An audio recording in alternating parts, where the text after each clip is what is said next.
that will help guide future police department operations and budgeting decisions.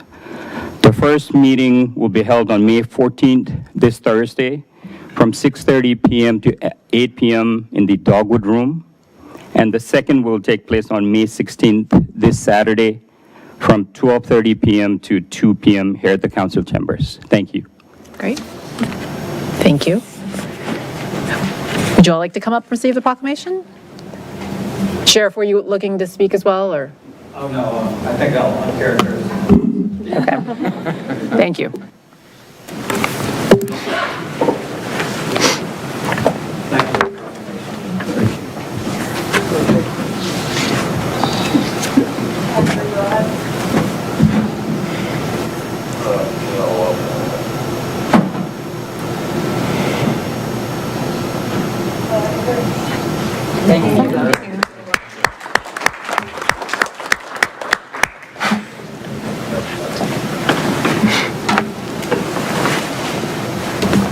Okay, our second proclamation is May 17th to 23rd, 2026 as Public Works Week in the City of Falls Church. And Ms. Lynn will do the honors.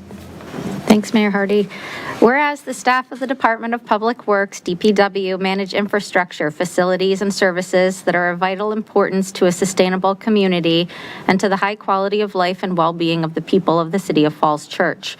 And whereas the city's infrastructure could not function without the sustained efforts of DPW professionals who are collectively responsible for our city's transportation system, public buildings, trees, fleet, solid waste collections, and sanitary sewer and stormwater systems. And whereas we thank the dedicated city employees who served around the clock during Winter Storm Fern in January 2026, despite the challenges posed by Snowcrete.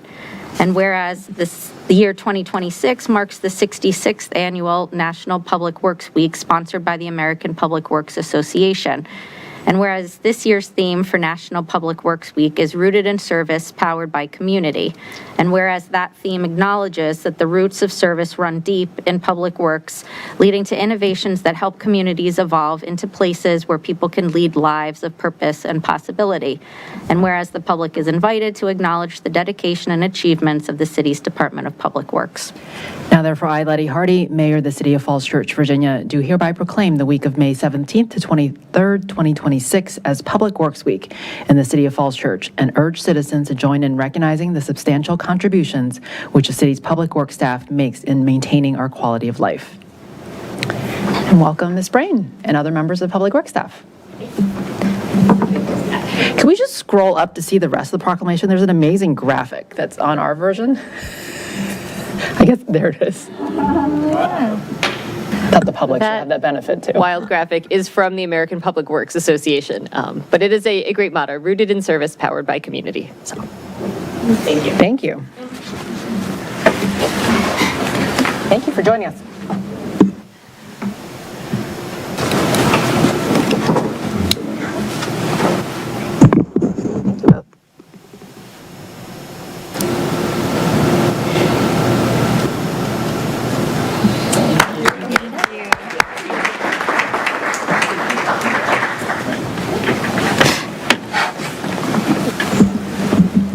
Before we get to a third one, I just want to say it's notable that actually our two longest work sessions were actually about public safety and public works this time in budget season. So it's fitting that we were recognizing both our public safety and public works staff on our final budget hearing night.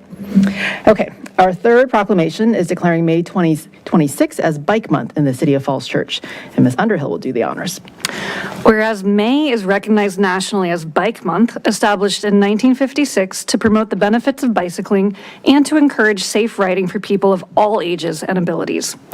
Whereas bicycling improves public health, reduces traffic congestion, supports local businesses, contributes to our children's growth, and helps create vibrant, connected neighborhoods. And whereas in 2025, the City of Falls Church made major progress towards safer and more connected bicycling network, including the unanimous adoption of a new bicycling master plan and the adoption of a Vision Zero resolution committing the city to eliminate traffic deaths and serious injuries. And whereas The city staff across departments have begun implementing this vision through a more data-driven and complete streets approach to planning, street design, and safety enforcement. And whereas the Department of Public Works advanced safer street design in 2025 by installing new bike lanes on Wallace Street, Annandale Road, and South Roosevelt Street, closing sidewalk gaps, including the new sidewalks on Wallace Street and Hillwood Avenue, installing hawk signals to improve crossings on Broad Street, and incorporating safer design standards such as 10-foot travel lanes to encourage lower vehicle speeds. And whereas the Falls Church Police Department plays a critical role in keeping people safe on our streets through traffic safety, education, enforcement, and collaboration with city staff and the community support, and the community to support Vision Zero goals. And whereas Falls Church schools, families, and community members continue to grow a vibrant bicycling culture in 2025 through programs such as the Mount Daniel Elementary Traffic Garden, bike buses to school, bike to market day, community rides, and trail cleanups. And whereas these efforts reflect a shared commitment among residents, city staff, and community organizations to create streets that safely allow mobility for all modes, including bicycling. Now therefore, I, Letty Hardy, Mayor of the City of Falls Church, Virginia, do hereby proclaim May 2026 as Bike Month in the City of Falls Church and encourage all to celebrate by riding safely, supporting efforts to improve street safety, and continuing to work together to build a city where people of all ages can comfortably travel by bicycle. Looks like we have guests in the audience to join us. Welcome, Mr. Olson. Hi, I'm Andrew Olson. I lead Bike, Walk, and Roll Falls Church. I just want to say thank you, everyone here, on behalf of all of our members, many of whom are putting their kids to bed right now or doing their homework. We're still working, but thank you for everything over this last year. I thought it was fitting that Bike Month and the Public Works Appreciation and Police Appreciation were all in the same month, because this is a huge part of the Dream Team, including planning and the rest of city staff. So thank you. Lots more to do. Living Vision Zero is much harder than proclaiming it. We've got more to do on the WNOD, places like Grove Avenue. We've got more to do to get kids to the secondary campus. But amazing progress this last year. We're excited to see what next year holds, or this year, I guess now. And we hope to see you all on Friday at Bike to Work Day. Great, thank you. If y'all want to come up, Mr. Olson, I'd invite you to come up, as well as all the cross-functional teams that were mentioned that play a role in advocating for bike and multimodal transportation. No bike riding for you? I know, I have no bike riding. I stopped. Andrew, I feel like you should. Yeah. But it'll come back. Yeah, it'll come back.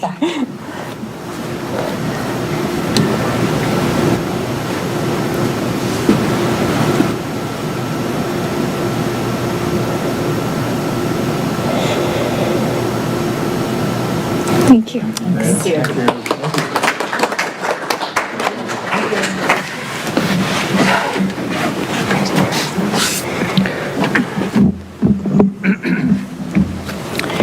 Thank you all.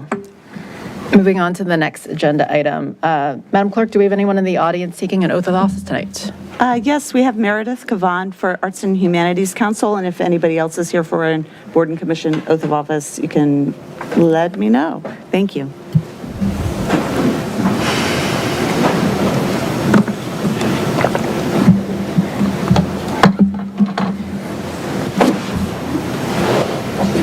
Solemnly swear that you will support the Constitution of the United States and the Constitution of the Commonwealth of Virginia, and that you will faithfully and impartially discharge and perform all the duties incumbent upon you as a member of the Arts and Humanities Council of Falls Church, according to the best of your ability, so help you God.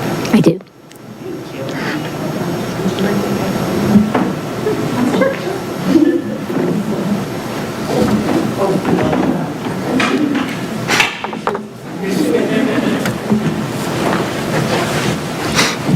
Thank you for serving. Thanks.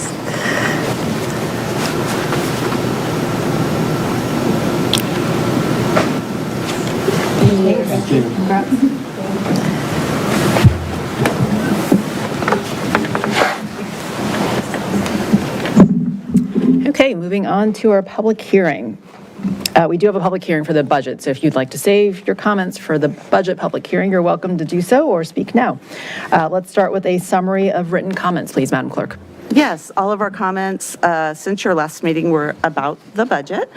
Jesse Bradford wrote to support raising taxes when there are clear goal-driven community benefits for additional spending and is comfortable with higher overall taxes if funds are used effectively for the common good. The Chamber of Commerce wrote to support modernization of the permit process and improve customer service, took no position on fee increases, asked that permit fees not exceed service delivery cost, and noted member concerns that the proposed increase might burden both new and existing local businesses. Greg Patosh asked for more enforcement of vehicle registration and personal property laws in order to increase tax revenue and ensure all residents pay their fair share. Connie Rydberg wrote to support the proposed 0.5 cent tax rate reduction and 50-50 FY27 revenue growth split between government and schools, noting that a fiscally conservative approach is needed amid uncertainty and that ongoing budget growth is unsustainable. The following wrote in support of installing solar panels on the community center: Sandra Cleva, Jason Crawford, Hafsa Khwaja, Sylvia Malm, Catherine Murphy, Laura Nelson, Gary Rucker, Sandra Tarpinian, and Jennifer Tufts. The following requested that in the FY27 budget, the schools are funded at a level that maintains current services for students. Kathy Gillespie, Adam Hudas, and Kelly Harris Hudas, the FCE PTA president. Great. Let's move on to public comment, either live or virtually. Yes, we have several folks signed up, and I will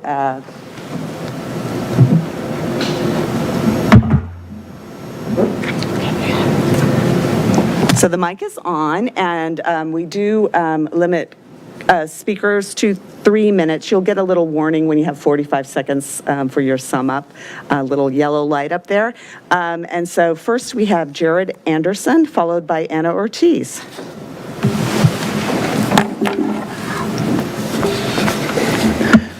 Good evening, Mayor Hardy, Vice Mayor Downs, City Council. I'm here to speak about traffic safety, in particular West Annandale and Gundry.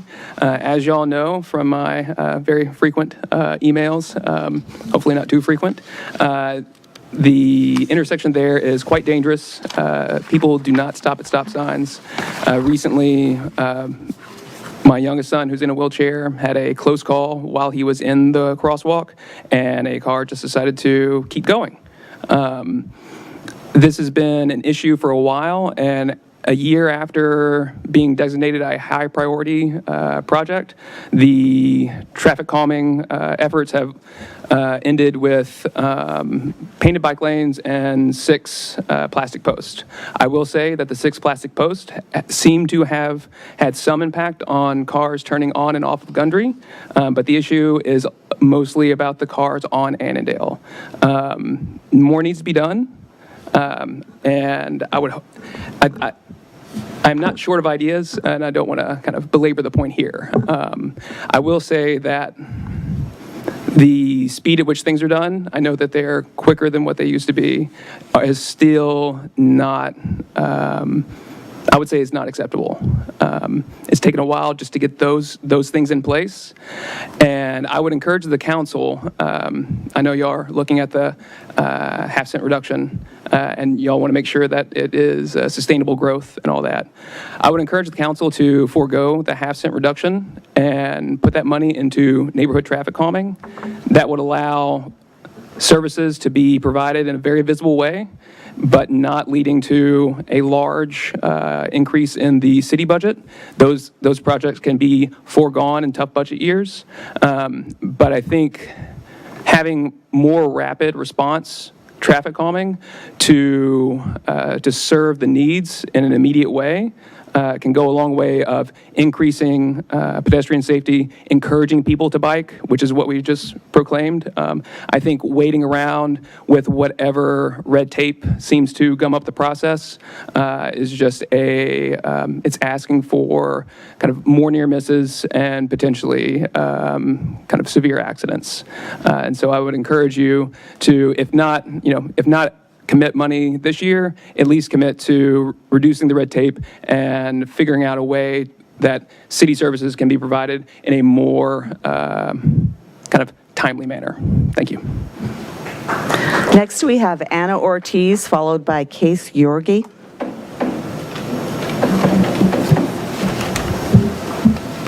Good evening, Council.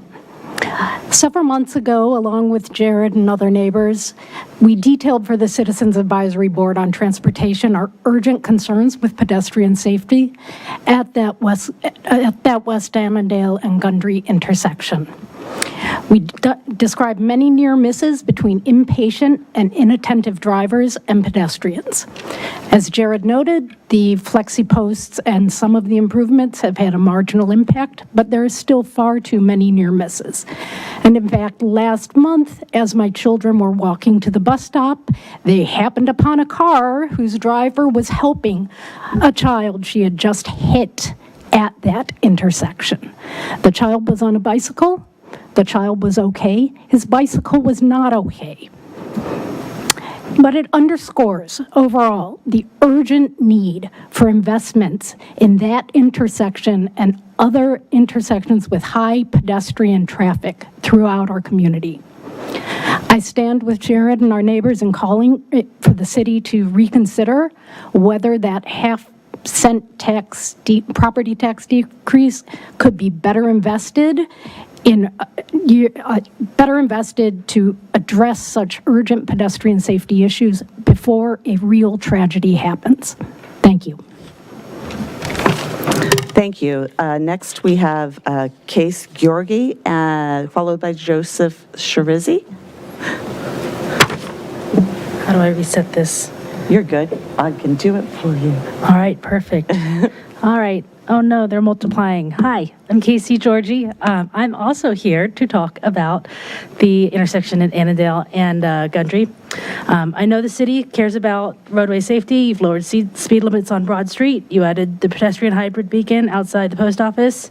You've added bike infrastructure. You added the flashing beacons outside Big Chimneys Park. After many close calls myself at that intersection with the stroller or with the dog, I wanted to ask you all to consider, using some of the money to maybe host some sort of full pedestrian safety study at that three-way stop. That intersection serves a large part of the community. There are about 200 condos in Winter Hill. There's West Broad apartments, Big Chimneys Park, Harris Teeter, the Oak Street Tiger Trail goes through there, and then many families, dog walkers, bicyclists, and students use it. Winter Hill is kind of the only bus stop on that bus route, right? So let's say 40 people at each school will get on the bus there. That's 4% of Meridian High School. So we're not talking about like just a few kids stopping at the bus stop there that have to go through that intersection each morning while you're rushing off to work and people might not want to stop or do a rolling stop. I know in December, one of our neighbors emailed you all, they did a little study of their own where they sat there for 5 minutes and counted cars. In that, 7 cars came to a complete stop. 12 cars performed a California roll and rolled through the stop, and 11 didn't even bother to really stop at all. So based on those findings, I feel like we could do something a little more than the bumpers that are, as Jared said, helping. But there are some low-cost options, low-cost treatments that we could do that would still help the pedestrian safety at that intersection. And I think that is all of my notes. Thank you so much. Thank you, Ms. Georgie. And next we have Joseph Shirizi, followed by Mary Lou Pickle. Good evening, everybody. My name's Joseph Shirizi. I live on Gundry Drive, around the corner from a mentioned corner on Annandale. And first off, thank you to Public Works for the awesome improvements that we've already had there this year. I think actually the City Council's street street plan that has gone into effect this past year has made so many improvements to my neighborhood that we've been asking for a long time. So I'm actually really, really happy to see all of those. Raised crosswalks would be awesome to do next. So let's hopefully we can do that. And I really like the new bike lane on Annandale, but I would also really like to see it be a protected bike lane. And I think that that is something that will also slow cars down on Annandale and increase traffic safety here in the city. The other thing that I wanted to mention very briefly is I think that the city should issue a new bond to pay for more improvements for affordable housing, especially in the Virginia Village area, which we're seeing some site plan improvements or zoning improvements coming in our planning pipeline for the city this year, right? So it would be really great to take that project super seriously. I think it could be the most ambitious affordable housing project that the city takes up for the next few years, and I hope that y'all will consider making a major investment in affordable housing in the city and being a leader for the rest of Northern Virginia. This year, 2026, the average age of a first-time home buyer is now 40, and this is tearing apart the fabric of our society. So please continue to invest in affordable housing and take it seriously. Thank you. Thank you. Next, we have Mary Lou Pickle.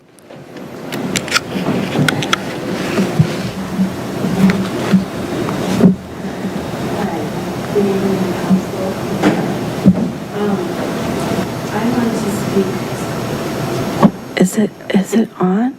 Yeah. Okay. I just wanted to first say, please fund the schools at 50%, and consider filling the positions that the school board said it had to leave off the budget proposal. There's around a dozen that they couldn't hire for that they need. As for pedestrian safety, I think an important thing to do would be for that intersection is to not increase the density in the area. That would go towards helping with the volume there. I agree, it's a dangerous intersection. I'd like to speak about the Virginia Village RFP. Please include community input into the RFP before it goes out, and please include as part of the RFP itself and not as an addendum. It would be better to include community input at the start rather than as an afterthought. I'm just going to go through what I'm hoping to convey. It might not be very articulate, but please include the need for robust buffers, setbacks, and the stories in height next to Winter Hill to create, setbacks and 2 stories in height next to Winter Hill to create an appropriate transition for the neighborhood and for Big Chimneys Park. Please do not change the zoning code to weaken buffers. Please also include the need for a mix of housing types and income levels, including market rate, to create a sustainable and integrated community. Also, the RFP should request proposals for redevelopment or expansion of the units and new garden-style units. Please address expanding Big Chimneys Park as part of the RFP and do not put that off for a future phase. The city might not have the land for that in a future phase, so it's important to take that into consideration now in this RFP. So in summary, I would encourage the RFP to focus on garden-style units with expanded park space for phase 1. Thank you for your consideration. That's all we have for this section. Thank you. Let's move on to the report of the city manager. And Mr. Shields, I assume we were going to ask you about Annandale and Gundry while we have members of the audience here. So if you want to start with that before Mr. Anderson rolls away. Sure. Thank you, thank you for the comments. And Mr. Anderson, thank you for sharing with us what you observe on the street. You know, it is red and it is data that informs, you know, how we think about that intersection and that whole corridor. I think the bottom line is the staff have been gathering data, and at the June meeting of the neighborhood traffic of the CACT, that intersection will be on the agenda to review that data and to consider what the data tells us and any other interventions that might be called for. So that's I'll follow up after this meeting just about the details of that June CACT meeting. So that's what I have to report on it. I'd be happy to, if council has other questions on it, I'll attempt to respond to them. Questions on Annandale and Gundry while we're on that topic? Mr. Snyder? So I'm interested in what are some of the alternatives that are likely to be considered. I think we're all impatient. We see this bad driving behavior at many, many stop signs around the city. Nonetheless, this one continues to be a major hotspot for bad behavior. So I'm just wondering if you could share with us some of the potential ways forward. So I think that's what's going to be discussed at the CACT meeting. I don't have those proposals right now, but I think that's what the topic will be discussed that night. I guess I have a follow-up question. What is the latest on when the roundabout will be done? Because I think there was some thinking that that will throttle some of the volume going through Annandale and Gundry as well. So I don't have the completion date. That is on the city website, so people can track the progress of the milestones of that project. But yes, that will, I think, calm down traffic through that whole corridor. That's the intent of the roundabout, and I think that will have a good impact. And then I guess in terms of CACT's role, I know as long as like some information sent out to them, the members beforehand, and expectations for what they would be doing, specifically related to the fact that I know that we paused the NTC program in some ways, and so figuring out what they would be asked to do would be very helpful if they can get as much advance notice before the June meeting for that. Other questions, Mr. Reagan? Just one comment on the Gundry and Annandale, which is that first I'd like to thank Mr. Anderson for the video he sent. That was very informative, especially showing the mix. And what really jumped out at me is that the behavior of the drivers, other than the idiot who was honking because somebody stopped,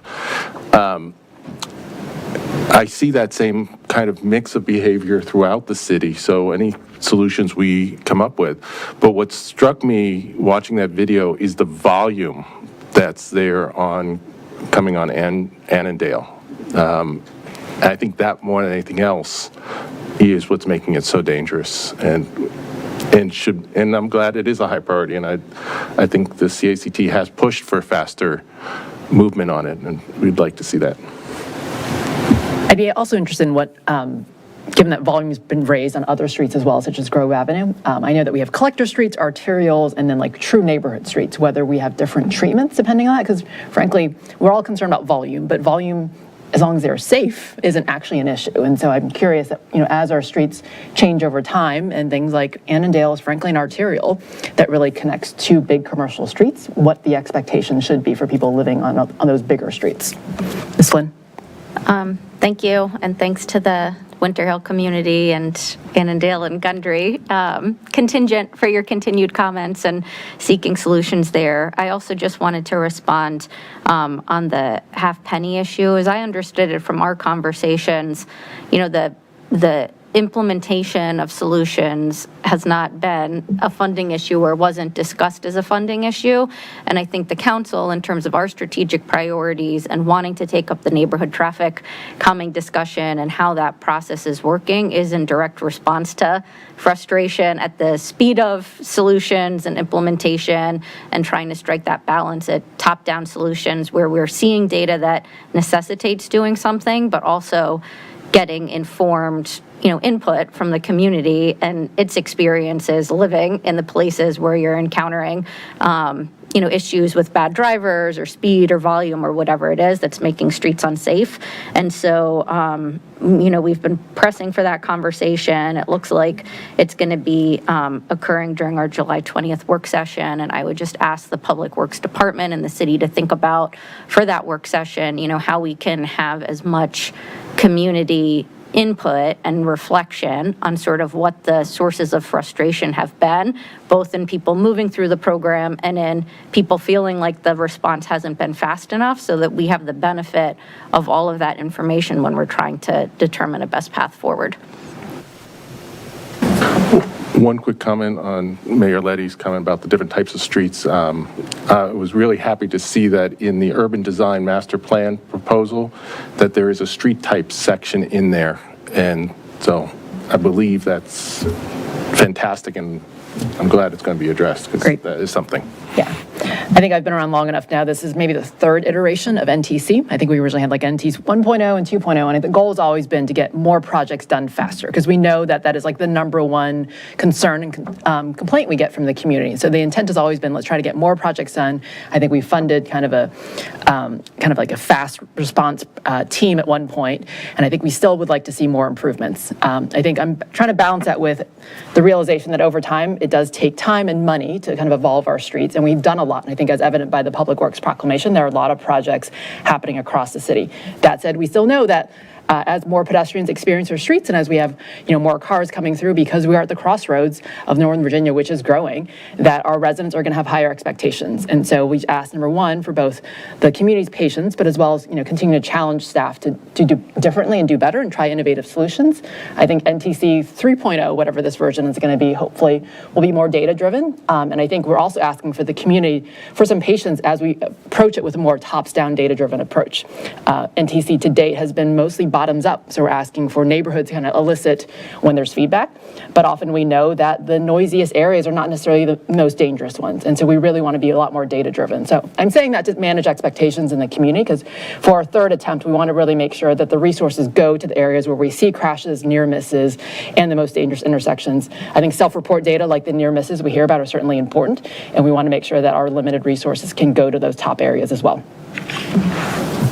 And I'll just piggyback on the mayor's comment. So to put it, I guess, in more layman's terms, one of the things sometimes we would see is, a neighborhood might want to have speed bumps or humps, and, some people don't want them in front of their house. And so then that sort of clogs up the whole process. And so the mayor is saying top-down approaches, and Ms. Flynn said the same thing. The idea there is, if we know this is for the betterment of the community, that sometimes the city council may just need to come in and say, this is, we may not have 50% of the neighborhood voting this, but this is something that's really important for safety. And so we're looking at, do we need to really get more involved in some of these issues, when sometimes just a few neighbors can really clog up the process. I do think it's not so much funding as it is process. And we want to, and to Ms. Hardy's point, the mayor's point again, is we also do want to look at data. So it's not necessarily always, based on just emails coming in. That said, I know with Annandale and Gundry, this is definitely something that the community has been concerned about. And I guess, Mr. Shields, this is where I just wanted to ask you to make sure I'm understanding. The community, their main request is raised crosswalks and speed humps. I know and we're saying that's is that emergency route or a snow route? If you can refresh my memory on that. It's a snow emergency route. Yeah. Snow and emergency route. Okay, and that's one of the part of the problems with the speed table, with the speed humps, with the table wood, right? Am I getting all this? I am not on Speed CACD. humps and the raised crosswalks have many issues. Okay. So it's, but yeah. Yeah, okay. And I will say, not that we, hopefully we will see, I do feel strongly that one of the problems with Annandale is that people, and when I was door knocking this fall, and I spoke with people on Broad who see a lot more, once I think 66 was made into hot lanes, we saw a lot more people using Falls Church as a way to get to Tyson's and not having, so you taking Route 50 to get in, and then, you get off Hillwood, then you use Annandale to get to 7, and then you get to Tyson's. And so I'm hoping that with that roundabout, that will really discourage people because it's going to be a much more labor-intensive now route to take, and it will naturally slow down traffic. So I think that may not be the whole answer, but I'm hoping that will be part of the answer. But thank you again for your advocacy, or Dr. Anderson, sorry, and as well as your neighbors. Thank you very much. And I just looked it up on the city website. I think, assuming things are on track, the roundabout at Maple and Annandale is scheduled to end this summer. Madam Mayor. Mr. Snyder. One other point, that in collecting the data, we've talked about accidents that actually happened, near misses.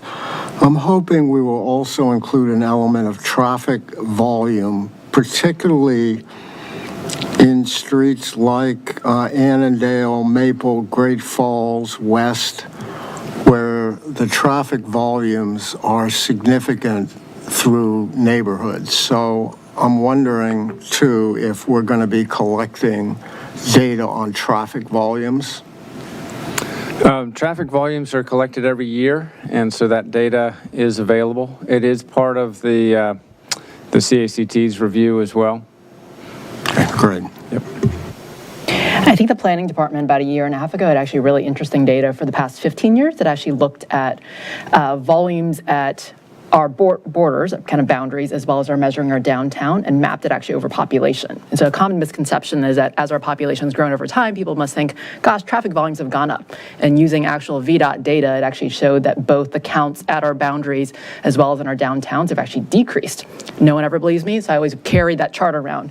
So I think it would be worth refreshing with kind of 2024. I think it just goes to show that people does not always equal more cars, especially when you create multimodal cities where we provide for bike lanes and walkability as well. So I would love to see that chart updated and shared with the CACT and council. And by the way, anytime in the past there's been an NTC program, one of the first things staff does is they do that sort of traffic study for that area. They get it very detailed through 24 hours, and I'm assuming that they've been doing that. The traffic, the vehicle traffic is fine. The collection of that is really good. What has been a source of gap, and I would encourage us to figure out how we can collect it, is none of those studies ever include the pedestrian and bicycle traffic. That's right. And that should be a critical piece of collecting data, and we need to figure out how we collect that data in a automated, full 24-hour cycle, several days method. I think that's the gap that we have as And far the as Smart data Cities collection. is allowing us to do that on our major corridors where we have that technology installed, but not on streets like Annandale and Country. Great. Well, thank you for that response to the public commenters, and thank you again for people in the audience who joined us tonight. Do you have other things in your manager's report, Mr. Sills? Well, I'll just take one time to update the community on Virginia Village. And we do have a work session a week from tonight on May 18th, and the council will be considering, one, the input from the 4 public meetings that we had to gather community input on updating the vision and ultimately code language for the Virginia Village area. So we're going to be talking with council about what we heard from the community, and then talk about with council about the scope of work for changes to our small area plan, comprehensive plan, and to city code in response to what we heard in those meetings. In addition to that discussion, we will also have a first draft we'll be discussing together the draft request for proposals that we intend to issue to the developer community or to the property community. For where we can ultimately transfer title to the 9 quadplexes that the EDA owns at Virginia Village to a responsible partner that can manage the property as affordable housing and ultimately work with the city potentially for the future. And that RFP lays out some scenarios, which is a wide range of potential futures for the Virginia Village area. That draft RFP has been sent out to the Economic Development Authority, to the Planning Commission, to the Housing Commission, and is available to anyone who requests it, and we'll be discussing that draft with the City Council on Monday the 18th. So I just wanted to talk about that process. If the council is comfortable with the RFP, then staff is going to ask that the council authorize staff to release that RFP at the meeting on the May 26th. And I think that'll be the key point of discussion with the City Council. Are you happy with what it says and the overall process, and are we ready to release the RFP? That will be the discussion on the 18th as a setup for that meeting on the 26th. A quick thing, if I could just note, as a primer, if other members of the public or council want to watch, I think Mr. A and I were the two members that were at the joint Housing Commission, Planning Commission joint meeting last week, and they had a very lengthy, probably 3+ hour discussion on it. So they had a first crack and a lot of discussion on both the small area plan changes as well as RFP language. And so know that our boards and commissions have started the discussion as well. They ran late for them. For us, not so late. Is there anything else? That's it. That's all I have to report. Mr. Snyder. Thanks, Madam Mayor. Following up on Virginia Village, asking the city manager to provide information about any contacts or communications with developers about Virginia Village over the past year. And so we did, as part of this process, we had some intentional outreach to the developer community, and we did log all of those and provide notes on all those meetings. And so that is part of the record of our process, and that is public information. We'll make sure it's available. Thank you. Council requests. I had two requests that came up again recently, and one is about the crosswalks at Annandale and South Washington. Is that where the pupuseria and the rotating, recurring vacancy that keeps with the new restaurant? And so another inquiry on that, and I know, the different intersections on Annandale will be coming up for various states of repair, but the crosswalks are missing again, and they're large, like 4-lane crossings. And so if it could be something that, we're more attentive to in terms of some of those big lane crossings where the crosswalks are completely missing at this point, likely need to get updated sooner than whatever improvement projects and grant projects are going to be taking place. And then more locally, I've had multiple people ask me now that the stop signs are implemented at Little Falls and Great Falls, at what point in time the big speed trailer, like the postings of the new traffic patterns, will end up coming down. I will get back with you on both of those. Thank you. Can I piggyback on the Annandale one? Because just another block away at Annandale Hillwood, I think I put this in council request at this point probably 2 years ago, but I continue to observe it. So there's actually a really busy bus stop that is right near the gas station, and it empties into essentially no sidewalk. And so you have families that are trying to get to the Aldi, they're essentially walking through the gas station or into the street. And I know that I think this whole intersection is part of the CIP project that we're looking for funding on. I think it's through NVTC. I don't know whether there's an interim project that we can do to improve at least either moving the bus stop, because I think it's a Fairfax Connector bus stop, so it's not ours, not WMATA, or adding a sidewalk of some kind, because I do think it's actually a heavier pedestrian corridor, and it's somewhat in no man's land because it's on the border between the county and the city. And in general, I think the South Washington area just needs more love. And so this is one of those that I don't think the residents even know who to advocate for, because it's kind of between the county and the city. So it asks for more attention to that area.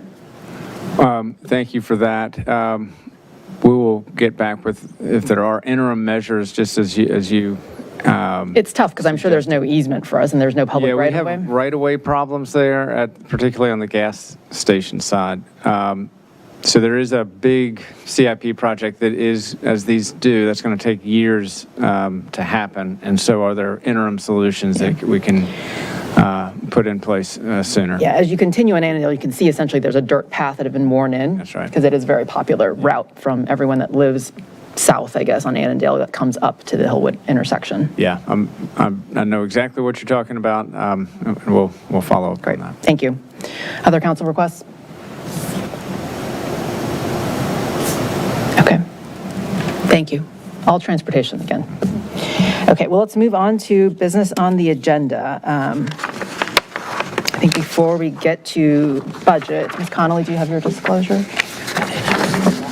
Actually, no, we can, while you look for it, I think it looks like we have a city manager recruitment update is on the agenda. Might be a standing agenda item. So do you want to provide those updates, or do you want me to? I'm happy to. And actually, it looks like our HR director's in the audience. If you can join us, we'd welcome you to come join us, and you can present. That's fantastic. Thanks.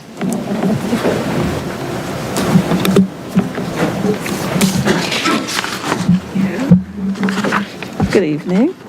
As you know, we've engaged Raftellus to support the national recruitment process for selecting the next city manager. This is being led by Ann Lewis, who is the senior manager with Raftellus. Ms. Lewis is scheduled to complete her individual one-on-one meetings with council by tomorrow. These sessions will help inform the candidate profile as well as interview questions. A focus group consisting of a cross-section of city employees is scheduled for May 18th from 10 a.m. to 11:30 a.m. This will also help gather information to inform the candidate profile. The confidential community and stakeholder feedback form remains open through May 21st. This form will continue to be promoted this week through city communication channels, including social media and coordination with the school system for morning announcements. The next phase of the process will focus on the development of the recruitment brochure and associated text to support the national search effort. An HR draft is anticipated for review by May 14th, prior to council's review and feedback.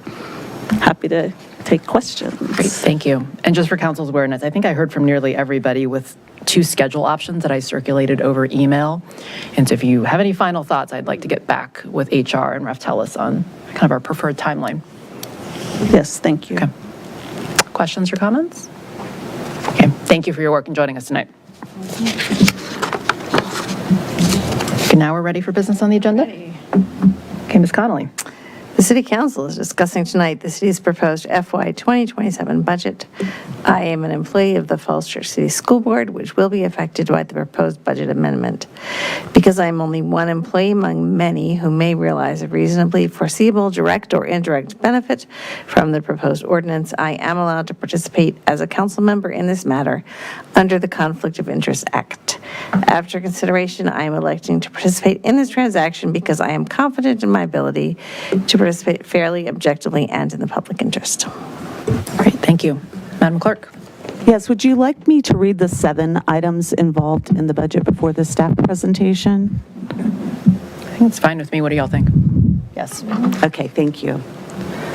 First, we have TO 26-03, ordinance fixing and determining the budget of expenditures and revenues and appropriating funds for expenditures for fiscal year 2027 across the following funds: General Fund, Sewer Fund, Stormwater Fund, Cable Access Fund, Affordable Housing Fund, School Operating Fund, School Community Service Fund, School Food Service Fund, Community Development Authority, and Capital Improvement Program funds, and adopting the FY 2027 to FY 2032 Capital Improvements Program. Second, we have TO 26-04, ordinance setting the rate of tax levy on real estate for tax year 2027 and on personal property, machinery and tools, and all other property segregated by law for local taxation in the city of Falls Church, Virginia for tax year 2026. Thirdly, we have TO 26-05, ordinance setting the stormwater utility billing unit rate in accordance with Chapter 42, Article 7 of the Code of the City of Falls Church, Virginia, as of July 1, 2026. Fourth, we have TO 26-06, ordinance to amend the Code of the City of Falls Church, Chapter 42, Utilities, Article 3, Sewers, Section 42-172, Availability Charge, to increase sewer service and availability charges to be effective July 1, 2026.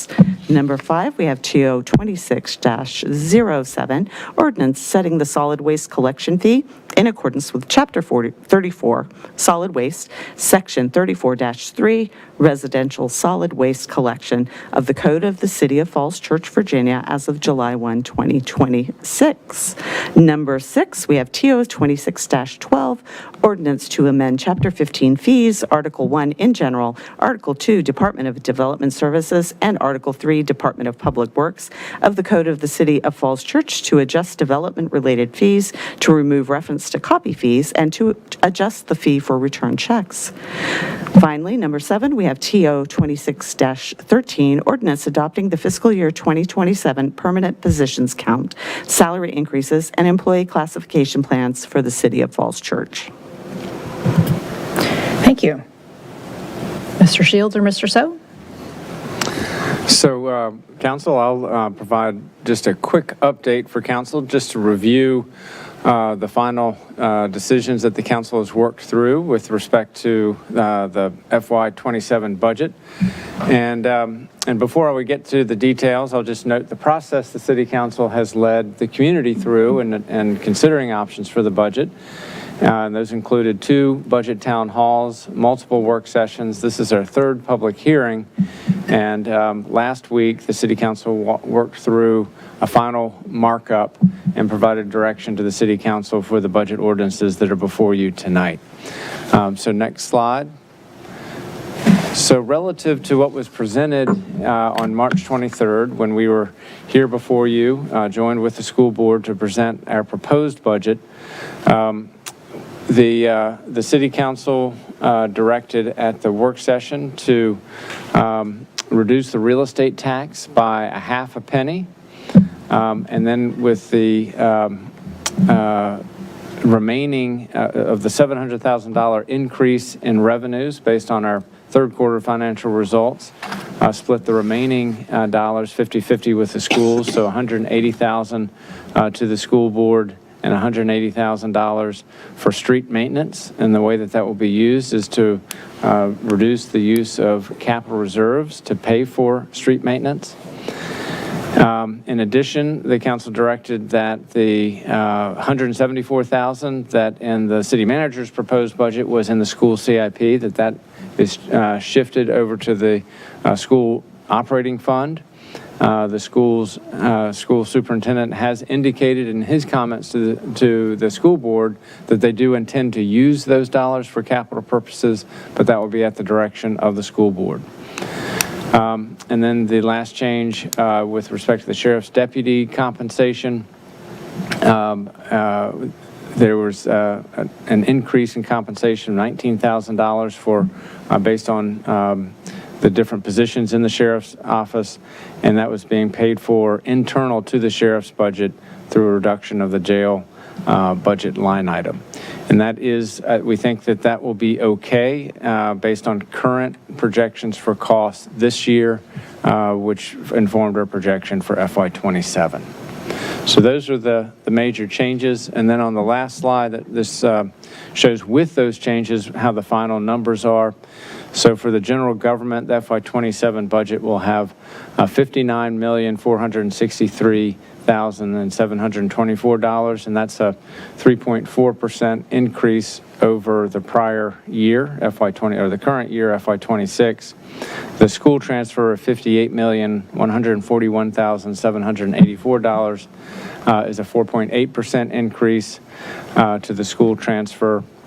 And then the other items, I won't read them all through, but the bottom line then is an overall city budget of $134,514,059, or just under 1% increase over FY26. So that's the summary, and I'd be happy, I'll stop there, and would be happy to answer any questions that the council might have. If I could just take as a moment to thank the whole city staff team that worked on the budget. And I will note that we had 103 council questions that were responded to, and David and Melissa and Russ in the finance department worked with staff to respond to those questions, and I think they are very informative. And so I'd encourage the public to read those questions and responses as well. And so with that, I'll be happy to answer any questions. Great, thank you. Was it the most Q&A ever? Yes. Oh. Yeah, I feel like it has been the longest since we started doing budget Q&A. And the answers, I'd say, were very thoughtful and very thorough. So thank you to staff for working on those. As a first experience, the Q&A seems to be where all the information is. But I will disagree with you. I was just looking at the Q&A. I see 104. Not 103. Did I say 103? Yes. I was never very good at numbers, so. Okay, questions or comments before we open up for public hearing? None from council. I guess 104 was exhaustive. Got nothing left. Okay, well, I'm going to open the public hearing. Any members of the public wish to comment on any of the 7 ordinances? Actually, do I need to call each one? I believe so, yes. Okay. So Okay, I'm going to open the public hearing for TO 26-03. I don't see no one online? No. Okay, so I'm going to close the public hearing for TO 26-03 and reopen it for TO 26-04. No takers on that one. I'm going to close that public hearing. I'm going to open the public hearing for TO 26-05. That's stormwater. And close the public hearing. TO 26-06 for utilities and sewer. And you're still monitoring online in case no one's signed up for anything? No, nobody signed up to speak online. Okay. And close that public hearing. Open the public hearing for TO 26-07 for solid waste. And close that public hearing. Open the public hearing for number 6, TO 26-12. These are the fees as proposed for permitting. Close that public hearing. Final one, TO 26-13. And this is the new ordinance with the position count and classification. Going to close that public hearing. Any further discussion from council? I just have a statement Sure. on the tax. Mr. Reagan. During the next few years, we're going to face quite a few things. Continued need to take care of our employees in a period of inflation, a need to address deferred maintenance on roads and other infrastructure. In particular, I'd like to point out that Budget Q&A 103 says that we are $400,000 short of the level needed to maintain our current road conditions and $550,000 short of reaching satisfactory. We are facing increased cost, including fuel. That's not going down anytime soon. Fiscal challenges for infrastructure improvements, including bike and pedestrian-friendly streets and facility improvements, and how to address equity of contribution to the city between property owners, renters, and the greater community. Because of these upcoming challenges, over the summer, we need to have thoughtful and unrushed discussions about all of our revenue sources. While I agree we need to address increases in tax burdens, I also believe these are uncertain times and that we should wait until we understand more of the ramifications on any changes to the tax rates. Thank you. Okay. Other comments on the budget? Ms. Flynn? I'll give a quick comment. I'm going to support the budget this evening. I do share some of the concerns that Mr. Egan raised. I think that the budget reflects various structural issues that we do need to address, and we've started to take first steps in doing so. But we, spent a lot of time on issues like paving, bike infrastructure, expanding sidewalks, DPW, police, and these are going to be recurring needs with revenue streams that we're going to need to develop. We also saw decreases in our affordable housing contribution, even though it remains a council priority as an area to address and fund, and it shouldn't be one of the first things that we remove from the budget. We also saw, because of the increased work of the Commissioner of Revenue, large increases in the personal property tax and the revenues from those increased collections and entries on, those roles, and those are not going to be funds that are necessarily going to increase, and in all likelihood won't increase at the same rates going forward.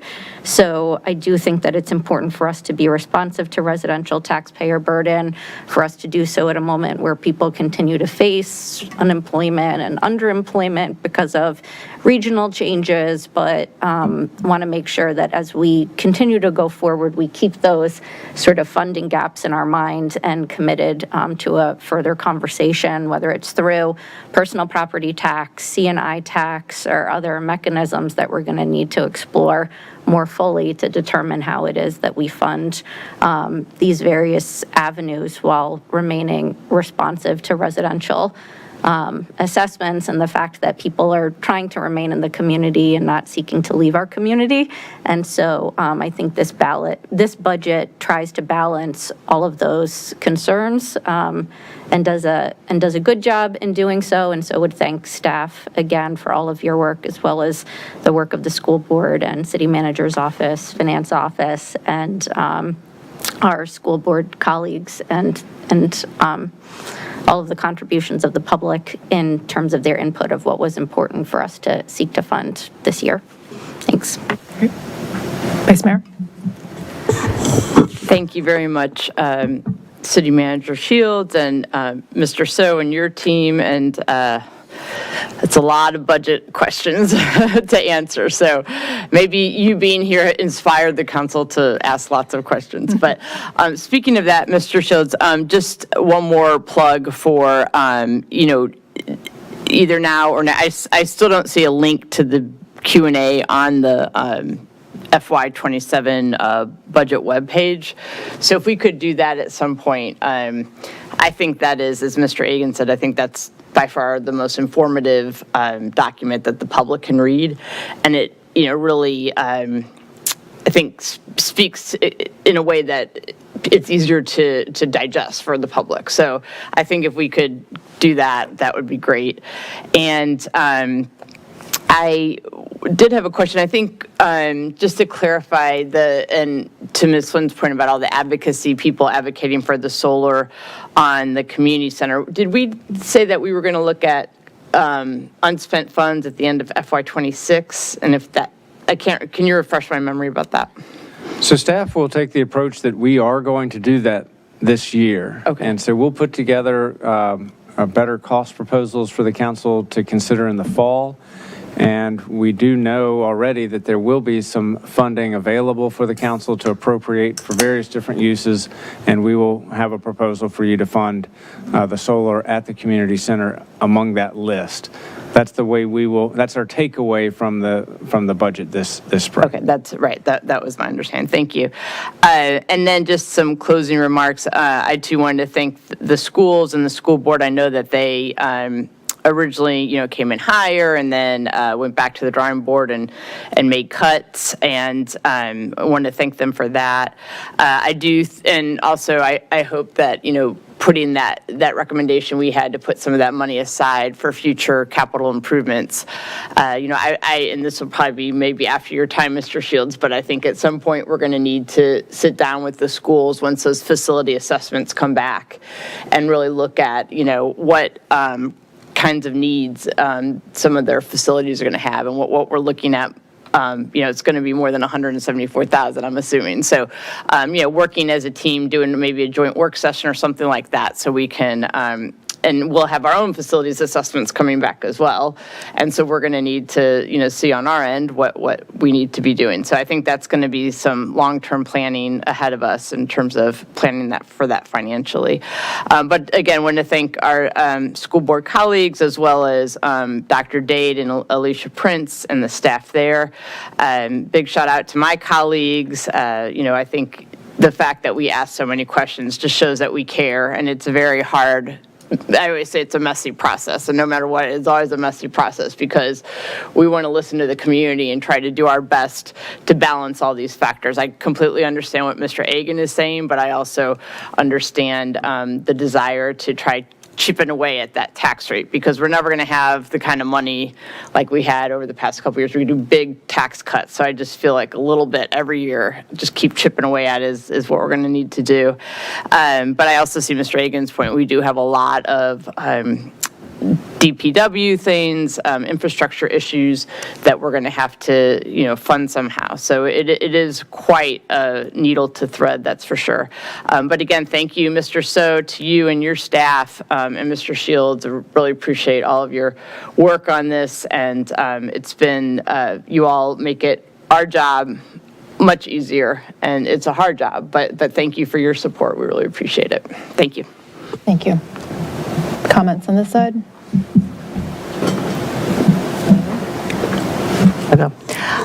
I will repeat all of the thank yous. Mr. So, it was your first time doing this, so thank you. And I hope those 104 questions and answers, now you really, really, really get it. So it takes a while. I want to commend Mr. Egan on your first time doing budget, because you also read every single one of those questions, asked a lot of those questions, and did a really nice job of seeking to understand all the ins and outs of the budget. Mr. Shields, on your last budget, thank you for all the work you put in as well, answering those questions. And we had some conversations and disagreed on some things and agreed on others. And I've learned a lot from you about municipal budgeting and our time together as city manager and council member. So thank you for that. And to the people who commented, the other thing, there are several things that are sort of out there that we have said, yes, we're going to figure out a way to pay for that within this existing budget. And one of those is the community center teen room, and how that's going to get taken care of. So we got a letter yesterday or today from people concerned about that, and I just want to let them know that that is on the radar as something that the community center staff is looking into, and we're trying to figure out a way to make that happen, as well as the paving and the mast arms and the solar and all the things that matter to people. There's so much that matters that's in this budget. I'm really glad we were able to meet the revenue sharing agreement despite the challenges we have at West Falls. And I'm really looking forward to looking together at how we can continue to shore that up, rewrite it, make some changes so that it really fits all of the needs that we have as a community going forward. So all in all, we have a lot to be proud of. The work that we've done for the last 20 years to build up the commercial base in the city is paying off. I remember years ago when we were talking about how are we going to do a library and a city hall and a high school all in the same chunk of time, and what's going to happen 5 or 10 years after that. And now we're in that time, and it really is paying off. So good work to everyone on that as well. Thanks. Real. I'll just quickly reiterate some of the things, but it won't take too long. Again, thank you all. This is your last budget. I feel so grateful. I feel like I've been able to, just on my short time in council, been able to learn a lot from you during this time, but I won't, you're not leaving yet, so I won't give all those niceties quite now. Mr. Egan raised a lot of points that are very conflicting for me. And while I still think the right move is to reduce the tax rate by half a penny, I am deeply conflicted about doing that, knowing the status of road paving and how much we care about our bicycle infrastructure network and all sorts of other things. But I do believe that where we've gotten to on this budget is a really good place. And what I'm looking forward to is continuing this difficult discussion over the summer as we talk to the school board, as we figure out where our priorities are, as the city grows, how our needs are shifting. And so really taking a holistic look at this. And so I think we're in a really good place for what we have right now. But I think this discussion will continue for many months ahead. Thank you. Mr. Schneider, any comments? So what does this budget do? Well, first of all, it maintains across the board the very diverse and complex elements of running a city. We're small, but we're incredibly complex. If you think about the diversity of responsibilities of our employees, everything from people working behind desks to frontline people who work on our streets, who respond to public safety calls, and everything in between. So I think, first of all, what this budget does is it treats our employees fairly. The second thing that it does is it treats the schools fairly, and they have reciprocated with a responsible partnership with us. And we have in turn reciprocated to them in terms of the revenue sharing. And that's much appreciated. The third thing the budget does is, with a half cent, it does recognize the concern raised by the people who are ultimately paying for all of this, which are our citizen taxpayers. And that's important to maintain credibility there, certainly. Some elements here weren't funded, and I know that we'll continue to work on those. Various environmental requests, transportation infrastructure. I recall the team center request for updating that. Sheriff's Department to make sure that we're maintaining the ability of that department to do what it needs to do. And finally, one thing that I don't think should be in the budget, which is a city council salary increase, and I do not support that. But with all that said, this is a good faith effort on the part of the city council to resolve contending claims and to be as responsible toward each element of our city as possible. At the same time, recognizing that there are extraordinary challenges coming at us from the federal government and even from the state government in terms of unfunded mandates in housing and elsewhere. And we have not used all the tax capabilities that we have. We hope not to have to use them, but they're there if we have to in order to meet legal or financial obligations in the future.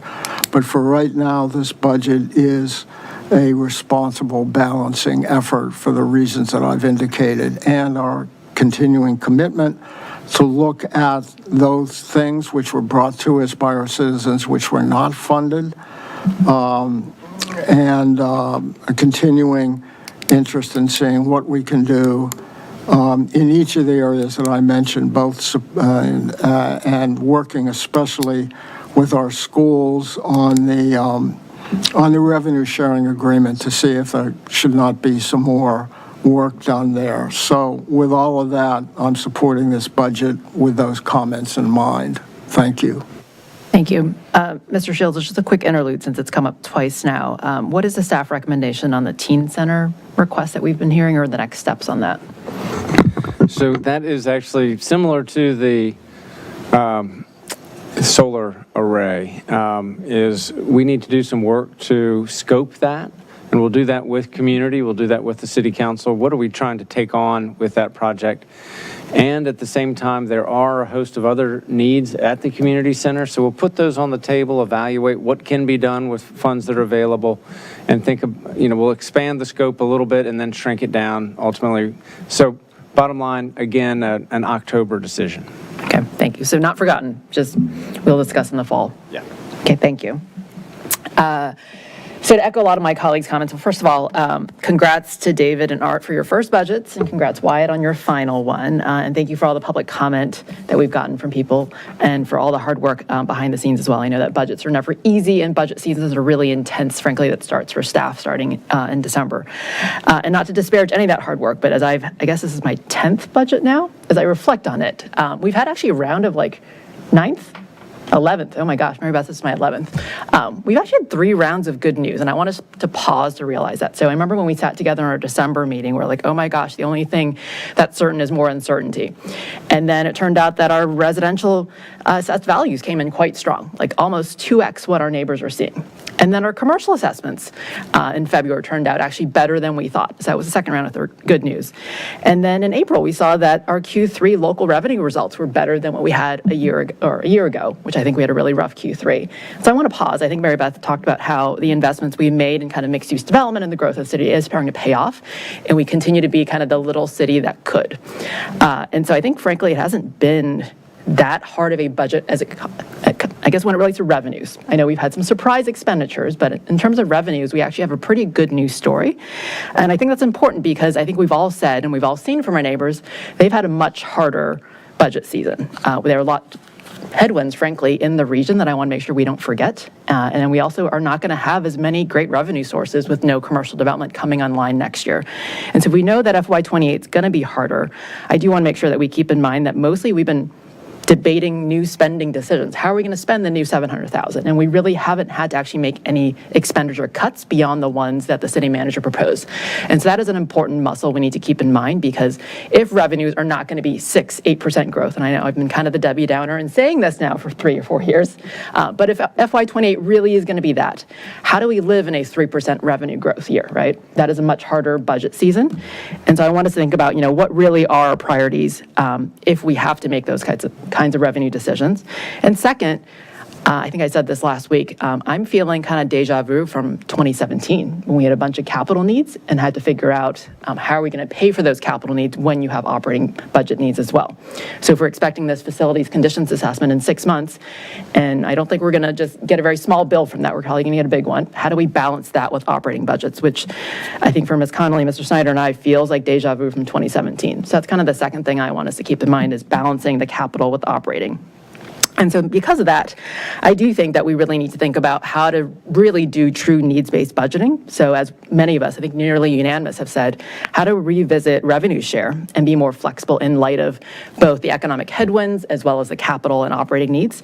Because frankly, I don't think the needs across the city are always going to be 50-50. And I think revenue share needs to be modernized to account for that. I'm glad this summer that Budget and Finance is going to take a look at other revenue levers. We should not always use real estate tax rate. We should look at other levers. Hopefully we don't have to use any of them. Hopefully I'll be wrong and revenues will continue to be strong, but I do think it makes sense to be proactive this summer to look at what those levers might be should we need them. I think the fourth thing is, as I reflect on my 11th budget, it is, for the 7 of us up here, it's always natural to kind of fund the most important and urgent things. Who complains the loudest? Who has a need that says, oh my gosh, you must get to this mast arm. You show us a picture of a rusting mast arm, we're going to want to fund it. But I think it is equally important for the governing body to think about what are the important but not so urgent ones that are generational investments for the city. And I think climate change is one of those. We've had some very good advocacy this season on climate, not only for the solar, but also just other things that we should be doing for greenhouse gas emissions. And so one idea that we can do outside of budget season is how do we look at a report card similar to what we're looking at for housing or for transportation improvements, so that climate investments continue to get attention from us, because that is something that I think future generations are going to look to this council to make some serious investments in, beyond a one-time community center solar project or a one-time geothermal project. So that's something I want to keep an eye on looking ahead. But overall, I think this is a balanced budget. Budgets are doing a lot of good here.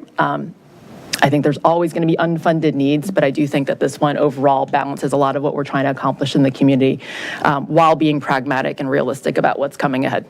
So I want to thank my colleagues and the community for joining in the discussions and all the hard work. I think 104 questions clearly reflects how much this council likes to dig in and ask hard questions and really make sure that we're doing, being fair to taxpayers and the community alike. So thank you. Are there any motions for the first ordinance?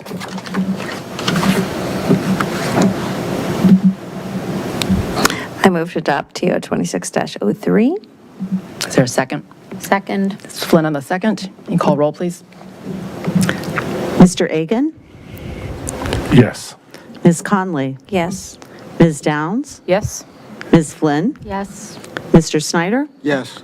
Ms. Underhill? Yes. And Mayor Hardy? Yes. Motion carries 7-0. Thank you, council. Is there a motion for the next ordinance? Yes. The tax rate. I move to adopt TO 26-04. Second. Ms. Flynn on the second. You call roll? Mr. Agan? No. Ms. Conley? Yes. Ms. Downs? Yes. Ms. Flynn? Yes. Mr. Snyder? Yes. Ms. Underhill? Yes. Mayor Hardy? Yes. Motion carries 6-1. Thank you, council.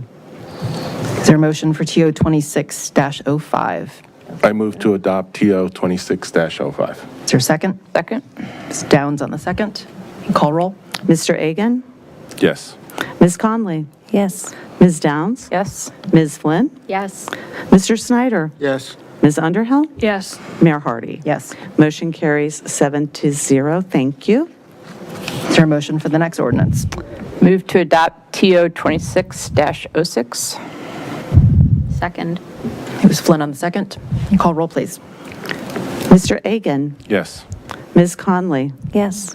Ms. Downs? Yes. Ms. Flynn? Yes. Mr. Snyder? Yes. Ms. Underhill? Yes. And Mayor Hardy? Yes. Motion carries 7-0. Thank you, council. Is there a motion for the fifth ordinance? TO 26-07. I move to adopt TO 26-07. Second. Ms. Flynn on the second. Call roll. Yes, Mr. Agan. Yes. Ms. Conley. Yes. Ms. Downs. Yes. Ms. Flynn. Yes. Mr. Snyder. Yes. Ms. Underhill. Yes. And Mayor Hardy. Yes. Motion carries 7-0. Thank you. Number 6, is there a motion for TO 26-12? Move to adopt TO 26-12. Second. Ms. Flynn on the second. And call roll. Mr. Agan. Yes. Ms. Conley. Yes. Ms. Downs. Yes. Ms. Flynn. Yes. Mr. Snyder. Yes. Ms. Underhill. Yes. And Mayor Hardy. Yes. Motion carries 7-0. Thank you. Final one, TO 26-13. Anyone got a motion? I move to adopt TO 26-13. Second. Ms. Flynn on the second. And call roll, please. Mr. Agan. Yes. Ms. Conley. Yes. Ms. Downs. Yes. Ms. Flynn. Yes. Mr. Snyder. Yes. Ms. Underhill. Yes. And Mayor Hardy. Yes. Motion carries 7-0. Thank you, council. Phew. Well done, all. Thank you. Well, we're on a roll, so let's continue with the next items. I feel like Mr. Shields should have some champagne or something for his last budget. Congratulations, Mr. Shields. Thank you, council. Can you call the next item, please? And I might suggest we read all three of these together as well and get a staff report, a unified staff report on all three, and then we could go from there. Does that make sense? That makes sense.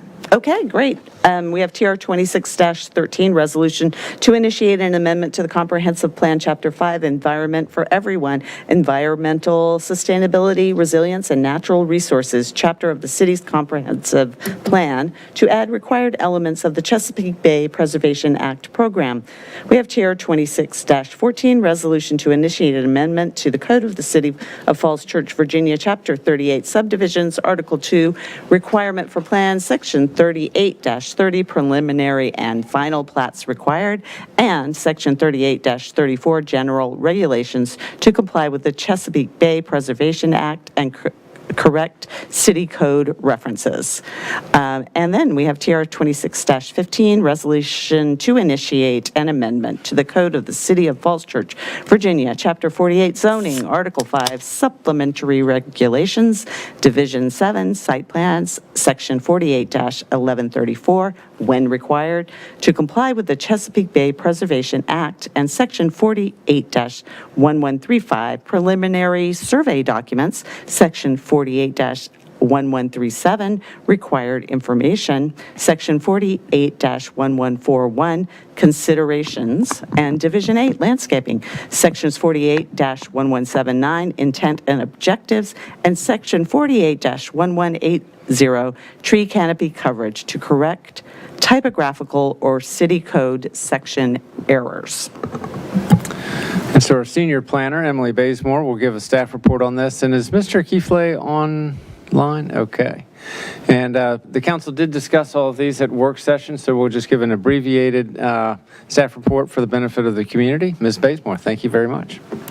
Thank you. Good evening, council. Tonight, council is requested to adopt a resolution initiating an amendment to Chapter 5, Environment for Everyone, Environmental Sustainability, Resilience, and Natural Resources chapter of the city's comprehensive plan to incorporate maps and narratives required by the Chesapeake Bay Preservation Act. This proposed amendment is prompted by a recent review of the city's Chesapeake Bay program with the Virginia Department of Environmental Quality, and it is part of a set of relatively minor technical modifications that the city is taking following that review.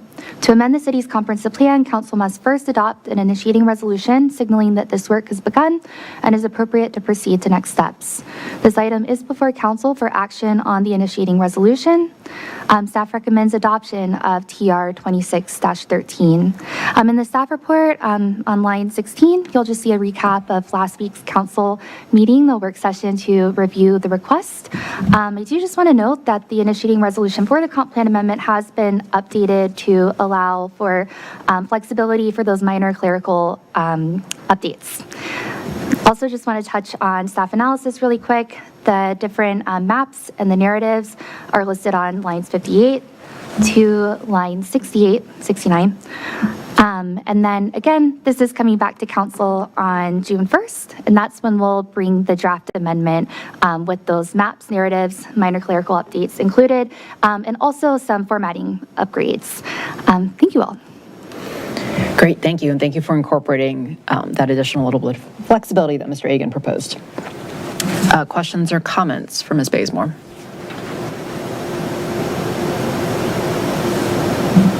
Okay. Is there a motion for the first item, I guess? This is TR 26-13, and these are resolutions, so we don't have a public hearing for them, correct? Correct. Okay. Madam Mayor, I move to adopt TR 26-13. Is there a second? Second. Ms. Connolly on the second. Call roll, please. Mr. Egan? Yes. Ms. Conley? Yes. Ms. Downs? Yes. Ms. Flynn? Yes. Mr. Snyder? Yes. Ms. Underhill? Yes. Mayor Hardy? Yes. Motion carries 7-0. Thank you. The second resolution is TR 26-14. Is there a motion? I move to adopt TR 26-14 and TR 26-15. That's what the proposed motion Better do them says. separately since they're Separately? land use. Okay, 26-14. Is there a second for that motion? Second. Ms. Downs on the second. You can call roll.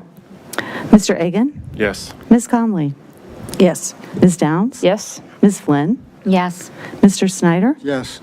Ms. Underhill? Yes. And Mayor Hardy? Yes. Motion carries 7-0. Now let's take the third motion. TR 26-15, anybody? I move to approve TR 26-15. Do you need Ms. Downs to read the whole thing? No, that's fine. Okay, is there a You're second? good. Thank you. Second. Ms. Connolly in the second. Mr. Egan? Yes. Ms. Conley? Yes. Ms. Downs? Yes. Ms. Flynn? Yes. Mr. Snyder? Yes. Ms. Underhill? Yes. And Mayor Hardy? Yes. Motion carries 7-0. Thank you. On consent, it's only 9 o'clock. Any members of council wish to remove anything from consent? I think these are the 4 items we discussed in work session last week. If not, I'll take a motion. I move to adopt the consent agenda. Is there a second? Second. Snyder on the second. Call roll. Mr. Egan? Yes. Ms. Conley? Yes. Ms. Downs? Yes. Ms. Flynn? Yes. Mr. Snyder? Yes. Ms. Underhill? Yes. And Mayor Hardy? Yes. Motion carries 7-0. Thank you. Okay, well, let's move on to other business. Mr. Shields. Will the clerk read the item? Oh, certainly. It's a memorandum of agreement between the City of Falls Church and the Falls Church Economic Development Authority for the management of Virginia Village properties. All right, thank you. I'll provide the staff report on this one. So since the council last saw this, there are 3 changes, and they're highlighted in gray, and they can be seen at section 4E, Romanet I, and then Romanet double I, and then Romanet triple I. And so the 4EI was wanted to make it clear. So this is a situation where the EDA has a market rate sale, in which case, this is for the Virginia Village property, 302 Shirley Street, that if it's a market rate sale where the city is not trying to accomplish an affordable housing objective, then the EDA is eligible to receive a profit for that fair market value sale. And so we want to clarify that if we do get a fair market value sale of 302 Shirley, but the proceeds are to be plowed into a larger affordable housing project at Virginia Village, then the profit share provisions do not apply. And then similarly, or in parallel, that the sentence added at 4E double I basically says the same thing. And then the last section that was added is the EDA wanted to have essentially a clock on the overall getting their money back, the $475,000 that they still have invested in the Virginia Village property at 302 Shirley. And that basically says that by January 1st, 2029, if the properties have not been sold, that the city then at that time will pay back the original investment so that their investment doesn't stay in indefinitely. So those are the changes. And if the council would like, I can just provide a summary of the other provisions, but since we've covered those in prior meetings, I will do that only at council request. Any questions or comments for Mr. Shields? I think the EDA's had like 3 turns of this now. They have. More. I'm not seeking to do anything to the MOU on 4E3 and the 3-year term. I saw the EDA meeting and the conversation about it. I understand why it's there. That money would come from where? So capital, it would need to come from the city's reserves. Okay. We could start to set money aside for that purpose, and so we have kind of 3 years to get there, but that's where it would come from. As I understand that provision, the properties, right, the properties could be still used for affordable housing, or there could be, or would be city committed affordable units, but it would just be that the land had not been transferred in that 3-year period. And so even if the city retained, I guess even if the EDA retained ownership, despite its preference to not have ownership, then it would retain ownership, but the city would have to pay the $475,000. That's right. Okay. And that's a scenario where basically nothing is happening. If things are happening and affordable housing is happening on the site, the city council retains the option to not pay the EDA back, but to continue to provide the return on equity as called for in this agreement, which is CPI plus 1. I think just as they view themselves as kind of a catalyst for helping this move along, and they don't want to be in the business of keeping their money in this forever. That's right. I mean, that seems fair to me. It seems fair. The only concern I have is the fact that we don't know timetables or anything like that with the development. It could be very, we don't know what's going to happen. The development could be phased. There could be, so we hit that 3-year. But I guess one of the options would be we come up with another agreement for an extension or something along those lines. So it might not have been sold, but there's a plan to sell it.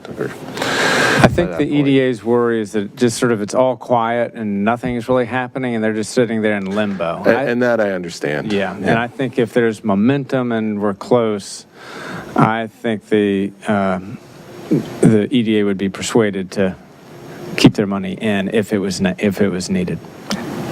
Right, renegotiate it, right? That's right. But I think for now this seems like the fair thing to do. Any other questions or comments? Okay, we'll take a motion.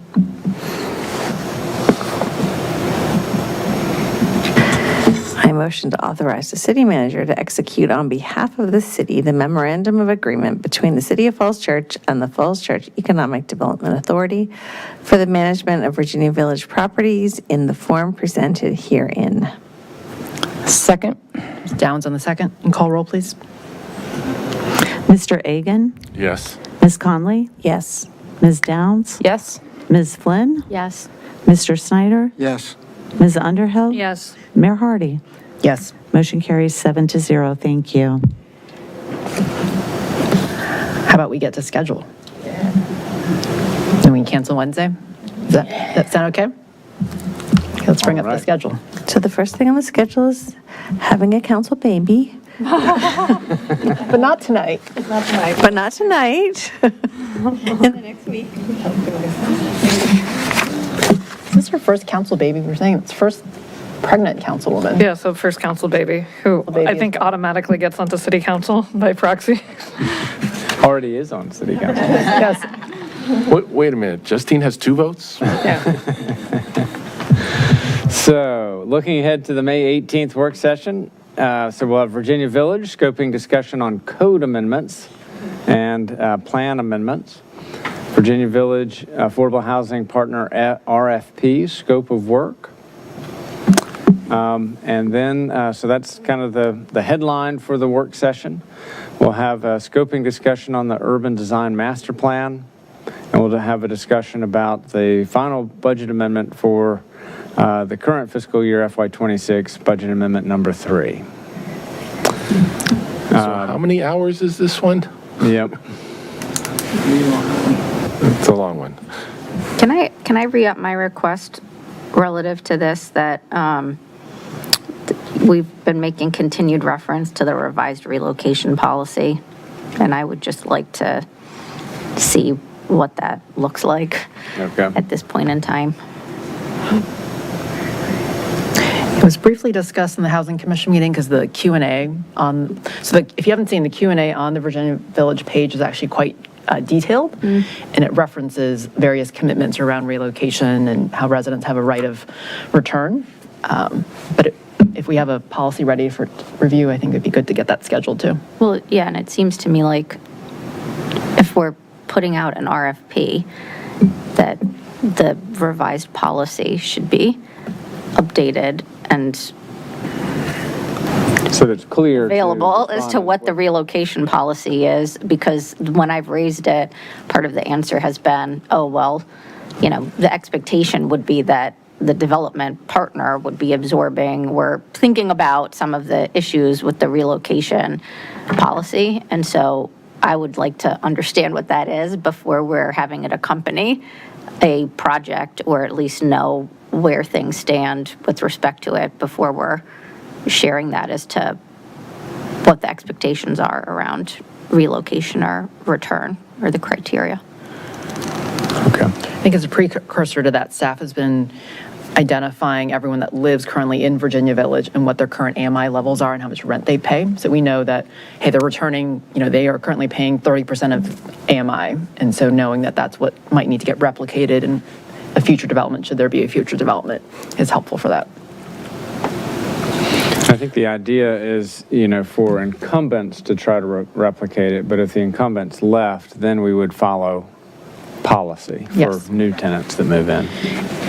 So obviously we're on an accelerated timeline here with the RFP. Can I suggest we have maybe similar to the budget Q&A document, that we could send our questions in ahead of time and then have a Q&A document next Monday?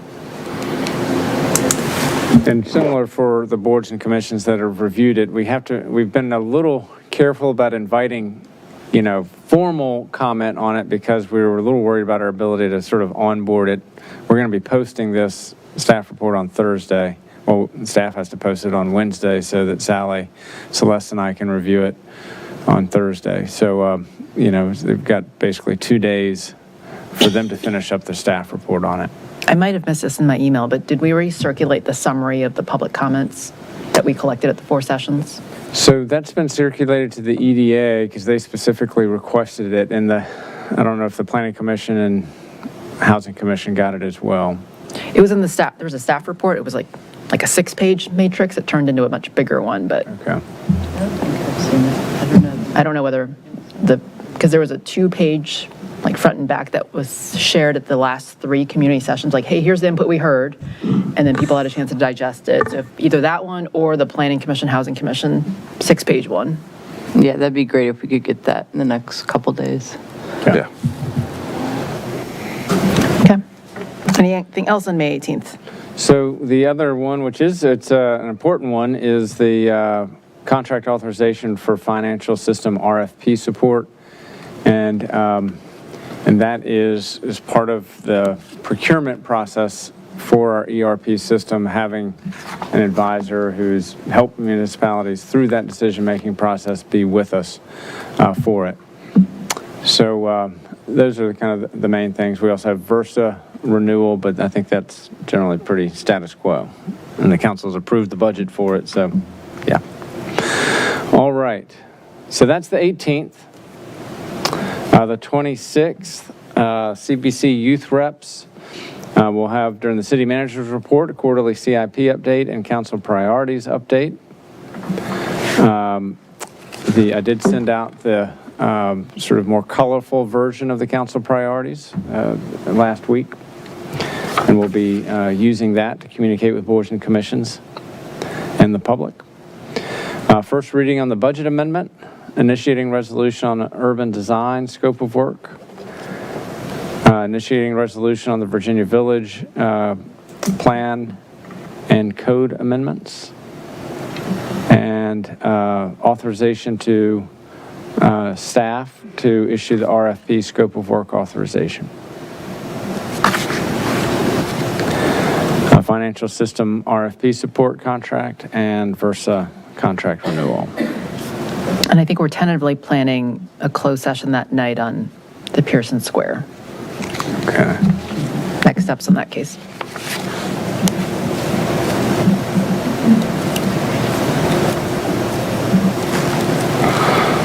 All right, then looking into June.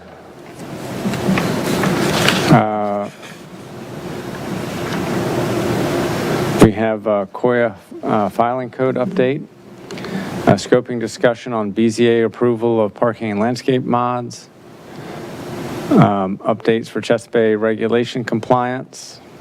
So we did the initiating resolution for these tonight. This will be the actual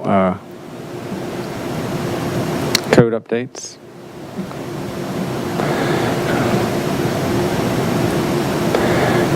And then several items on consent.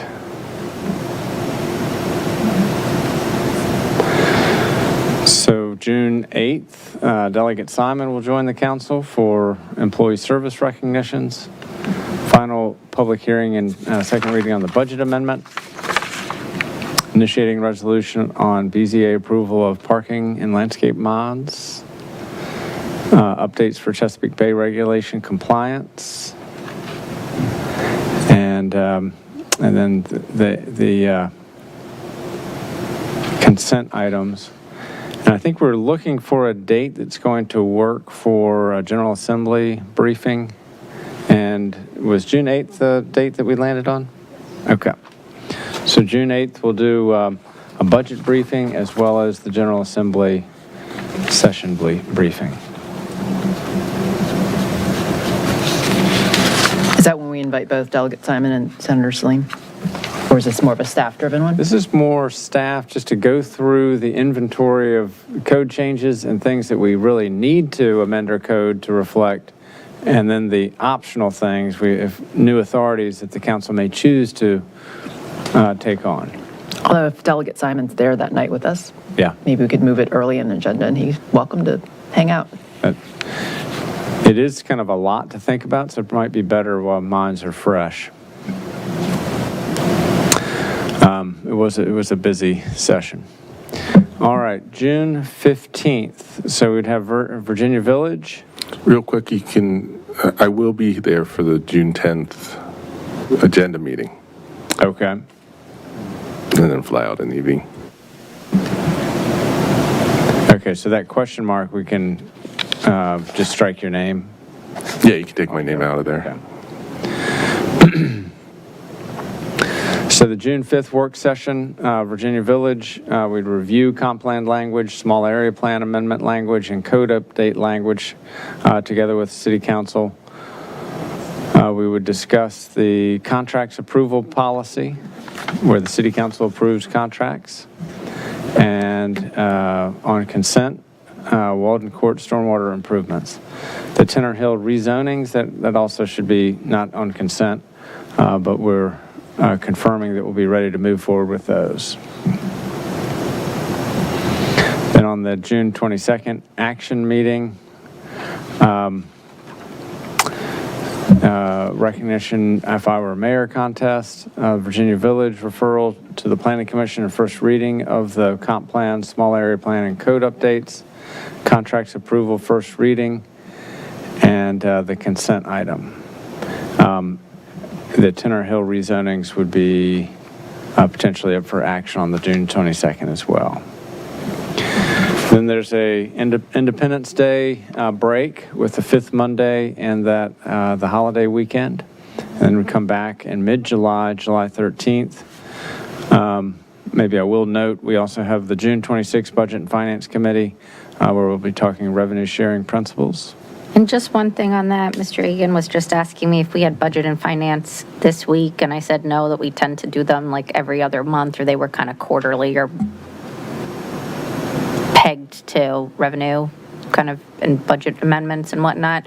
But on the calendar, we still have on the calendar budget and finance for May 15th, and so could that be taken down from the calendar? Could the clerk take down the budget and finance meeting on May 15th, this Friday? We don't have budget and we have finance, that but up. it's, Thank okay, you. great, thanks. Yes, sorry. And then we're keeping the 26th of June. No, we probably need to look further in the summer about budget. Yeah, I think it would end up that we'd be back in sort of the August. We We'll would have not to have the figure it July out, yeah. meeting, but the August meeting, and we'd maybe look to when we're all back from recess. Yeah. Yep. All right. So then that July 13th action meeting, public hearing and final action on the Chesapeake Bay regulations, public hearing and second reading on the Virginia Village comp plan, small area plan, and code updates, and second reading on the contracts approval ordinance. July 20th work session. So we shift gears and we talk snow removal on commercial streets. We talk about neighborhood traffic calming. We talk about snow emergency routes. We have a complete streets for Vision Zero update. And we talk personal property tax relief.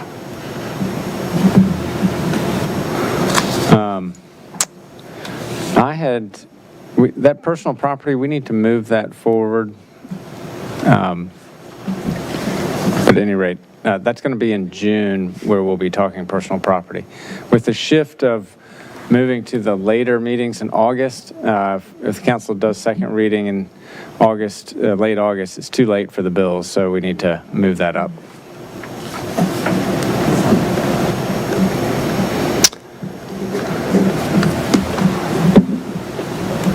And I think we'll stop there. And I think we did decide to do the 24th and 31st, though, as meetings, and not the 17th and 24th, right? We talked about that last Wednesday of like using the 4th and 5th. So we pushed it one more week. Push it one more week, so we get closer to Wyatt's retirement, and we give ourselves a slightly longer recess. Yeah, did you notice how he broke the page, put a page break in here when I he think leaves? we said we were going to use the 5th Monday, or the idea that was floated was, instead of the 17th and 24th of August, meet the 24th and 31st of August. That's what we were told, but we haven't Yeah. posted it. Yeah, we haven't changed the posting yet. So if that's what you want to do, we can do that. Is there agreement from people? 24th work session, 31st action meeting. Okay. So then none on the 17th? Nope.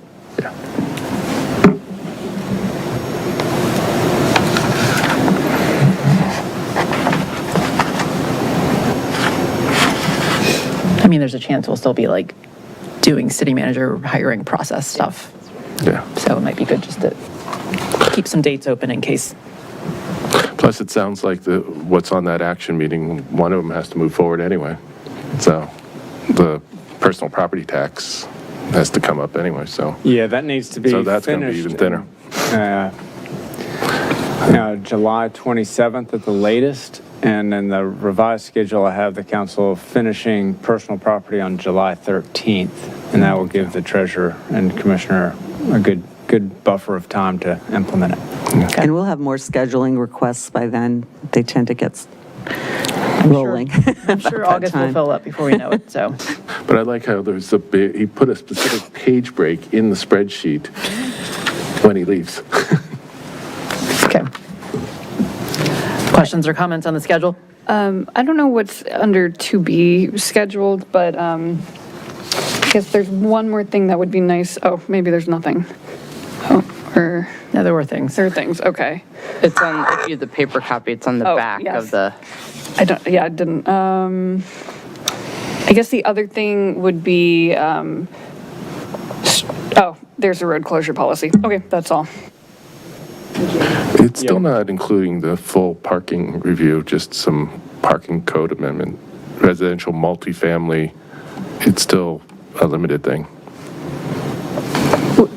With the council priorities, I guess we kind of had a mapping of things that we Yeah. were going to tackle. Is that something that's to come? Yes, so with the council priorities, we'll have a report that shows kind of the blocking of when we think we'll be able to make progress on those, get council feedback on that. And then from that, we'll have a regular report on our progress compared to that sort of high-level schedule for getting these done.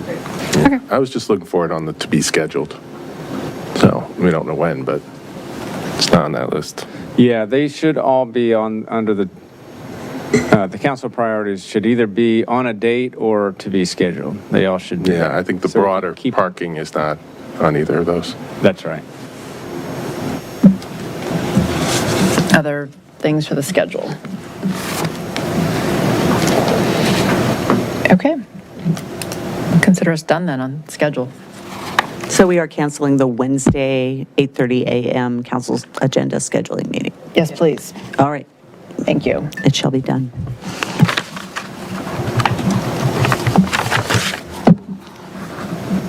Sorry, back to budget and finance. So you're doing the July one or June one as rev share, and then we need the one to talk about revenue levers in August? Probably August, yeah. And we may have to, we'll have to look at the dates. Because it's normally the third, I think it's normally the third Friday, but maybe it will end up being the fourth, I don't know, the fourth Friday. We'll see. We'll talk about it. Yeah, so it may take more than one meeting, I would think. Yeah.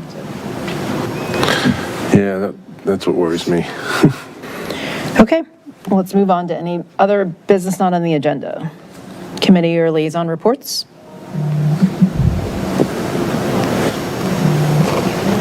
Councilmember comments? Mr. Snyder? Mayor, just one comment. I would really like city staff to focus on transportation funding rounds. We had to approve a round at NVTC for Inside the Beltway that did not include a Falls Church project. And I think I've raised this before, and I want to emphasize the importance of committing whoever you need to make sure that we're getting our fair share. Thank you. I would just like to piggyback off of that. This is the second time that we've not applied for any funding in this process. And so I think the next time would be in another couple years. But I would like to second what Mr. Snyder said, which is that this is a great use of funds that could be used for smart cities. It could be used after talking with Kate Mattice. There are a lot of projects that we could be using it for in the city. So I would also encourage us to look into how we can collaborate with NVTC to apply for those funds. Other council member comments? We have no minutes tonight, do we? If we have no other business, I'm going to win the bet with Vice Mayor Downs, ending the meeting at 9:30. Okay, we're adjourned. Thank you, everyone. Good night all, thank you. 9:26.